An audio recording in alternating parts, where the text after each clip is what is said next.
जय हिंद मेरे साथियों। आज की वीडियो में बताने वाले हैं कि आपको ग्रुप डी की तैयारी के लिए क्या कितना पढ़ना है और कितना नहीं पढ़ना है। अब क्या पढ़ना है और क्या नहीं पढ़ना है ना। फालतू के जो आप पढ़ रहे हैं उनसे बचिएगा। फालतू की चीज़ आपको एग्जाम में नहीं आने वाली है। क्या क्या पढ़ना है, क्या क्या करना है, पहले तो हम उस पर चर्चा कर लेते हैं। पहली बार तो हम देखते हैं आएगा क्या क्या। ठीक है, तो चलिए पहले ये बता देते हैं आपको आएगा क्या क्या, उसके बाद हम चर्चा करेंगे पढ़ना क्या क्या है। ठीक है, एग्ज़ाम के दिन तो बहुत कम है, आपको सबको पता है। लगभग 50 दिन के बाद एग्ज़ाम शुरू हो जाएगा, हर हाल में शुरू हो जाएगा 50 दिन के बाद तो, है ना। और ग्रुप डी आगे पीछे अब हटने का कोई चांस नहीं है, तो आप बिल्कुल सटीक और सही तरीके से तैयारी करिए, आपका 100% सिलेक्शन हो जाएगा। जो मैं आपको बता रहा हूँ वो आप पढ़ेंगे तो आपका 100% सिलेक्शन ले ही लोगे। अगर नहीं पढ़ोगे तो फिर तो भाई इसमें कोई लक वाई तो है नहीं कि लक से लग जाओगे, मेहनत करोगे तभी लगोगे। आगे चलिए हम थोड़ा सा देख लेते हैं पहले आना कितना है, क्या क्या आ रहा है। देखो सबसे पहले हमारे पास मैथ होता है और हम दिन रात मैथ में लगे होते हैं, है ना, इसी में मेहनत करते होते हैं। हाँ या ना, बिल्कुल मैथ में लगे होते हैं और इसमें हम दिन रात मेहनत कर रहे होते हैं। लेकिन सबसे ज़्यादा फिर बेवफा का कौन सा निकलता है? मैथ। ज़्यादा का नहीं, 25 नंबर का है ना। उसके बाद हम क्या रट रहे होते हैं? जीके या जीएस, है ना, लेकिन उसको हम बाद में लिखेंगे। हम यहाँ पे लिखने वाले हैं क्या? रीजनिंग।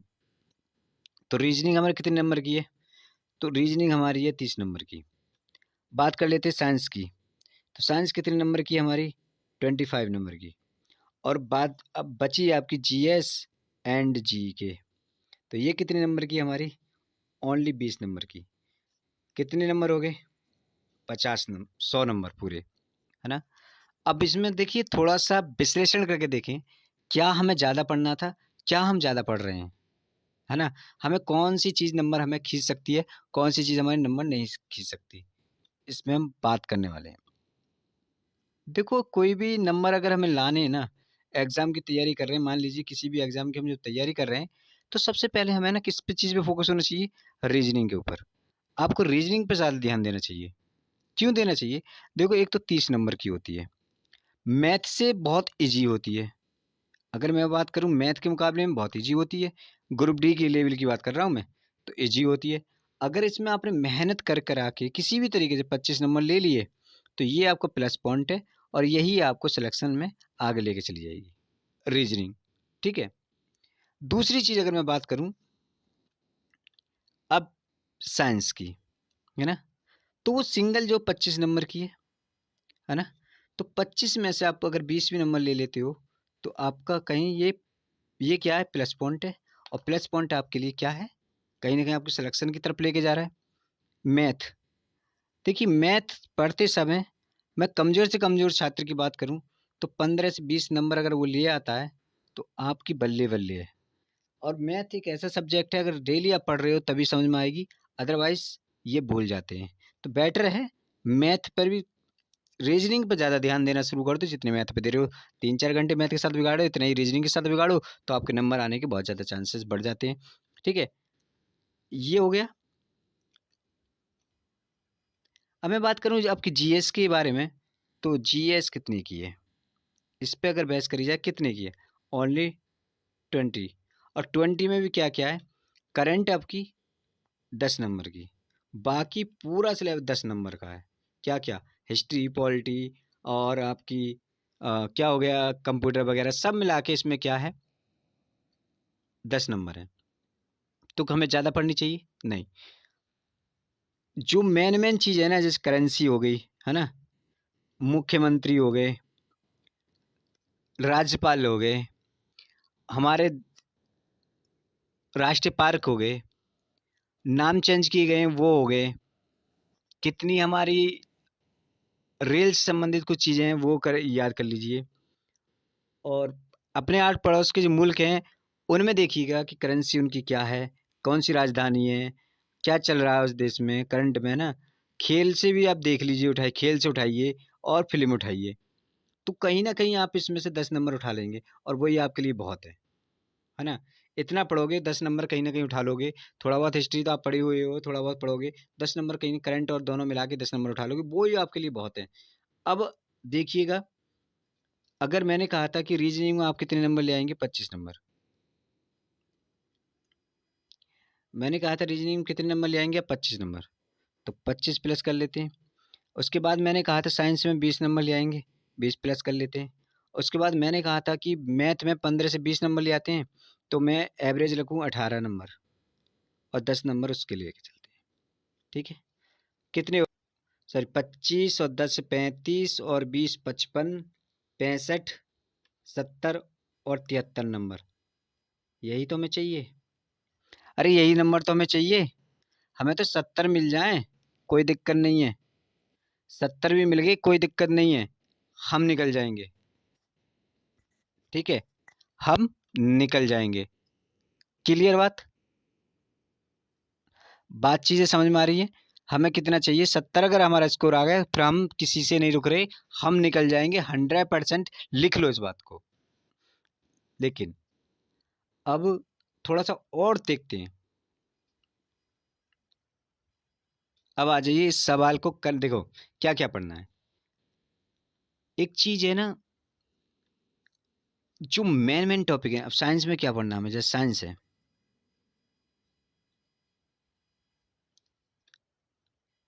साइंस में ना केवल हमें इतना पढ़ना है। देखिए सबसे पहले हमें प्रकाश पे ध्यान देना है ना? प्रकाश, ऊर्जा, है ना? ऊर्जा, तरंग वाले सवाल। ठीक है, तरंग है, सरल आवर्त गति, गुरुत्वाकर्षण में हो गया, है ना? न्यूटन का हो गया। इन चीजों को ज्यादा फोकस करना, प्रकाश, ऊर्जा, तरंग और तरंग दैर्ध्य, ये ज्यादा हमें इस पर फोकस करना है। ठीक है, प्रतिरोध वाले सवाल आपको निकालने पड़ेंगे। प्रतिरोध वाले सवाल हैं वो ज़्यादा इंपॉर्टेंट हैं, क्योंकि आजकल बहुत ज़्यादा पूछे जा रहे हैं साइंस में।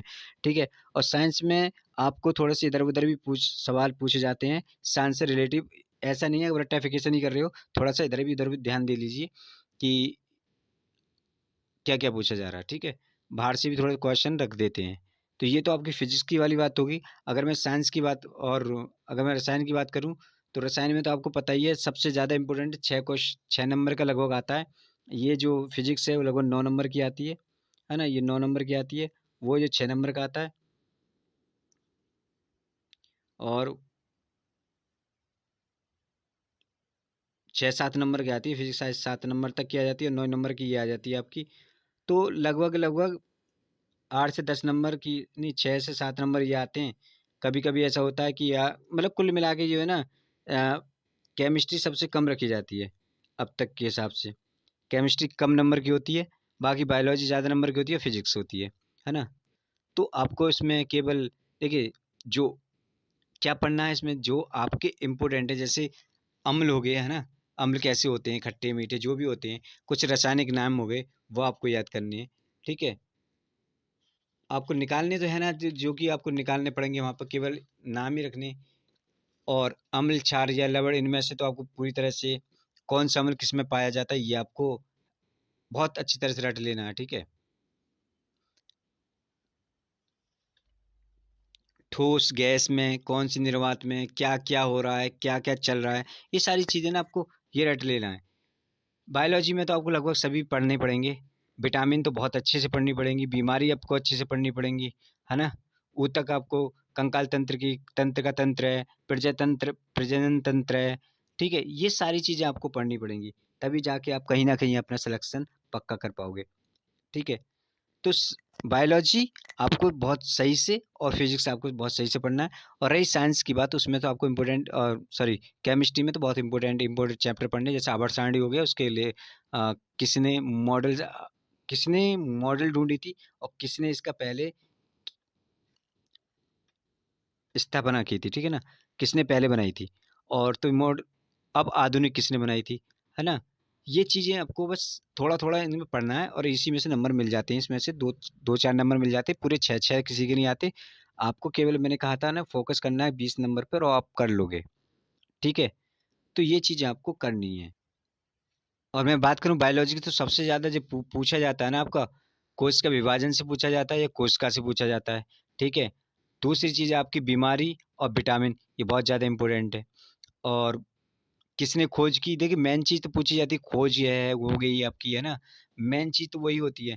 लेकिन थोड़ा सा हटके अगर एग्जाम आएगा, तो थोड़ा सा तो पूछेगा ऊतक जीवन के बारे में, ग्रंथियों के बारे में, ठीक है? ये चीज़ें बड़ी इंपॉर्टेंट है, इसे तो बहुत अच्छे से आप रट लीजिए। मानव शरीर का पूरा रट लीजिए, क्यों? मानव शरीर से खोपड़ी के बारे में पूछा पूछा जा सकता है, कितने भाग होते हैं, कितना वो होते हैं, ये तो पूछे ही जाते हैं आपसे। तो ये चीज़ें तो आपको करना ही करना है। साथ में आपको बहुत कम पढ़ना है आपको केमिस्ट्री, बाकी 2 चीज़ों पे ध्यान दे दीजिए। मैथ में आपको करना है देखो, अब बात करें मैथ की, तो मैथ में तो आपको केवल कुछ चीज़ें हैं जो बड़ी इम्पोर्टेंट है। सबसे ज़्यादा इम्पोर्टेंट है आपको नंबर ऑफ सिस्टम करिएगा। सबसे ज़्यादा इम्पोर्टेंट नंबर ऑफ सिस्टम, ठीक है? वर्गमूल और घनमूल आप सभी निकाल लेते हैं, घातांक करनी आप सबको आती है ही, सरलीकरण आपको आता है माशाल्लाह से लगभग। लेकिन आपको ना सबसे ज़्यादा इम्पोर्टेंट है एक रेलगाड़ी, सबको ज़्यादा करना है, रेलगाड़ी करना है, क्षेत्रफल वाले सवाल आपको करना है, आयतन करना है, इनमें सवाल पूछे जाते हैं। चक्रवर्ती ब्याज और साधारण ब्याज ये भी करना है, लाभ-हानि प्रतिशत, ये बड़े इम्पोर्टेंट सवाल हैं। इनको आप कर लीजिए, आपका सिलेक्शन हो जाएगा, कोई नहीं रोक रहा। त्रिकोणमिति वगैरह आप छोड़ दीजिए, कोई टेंशन नहीं है।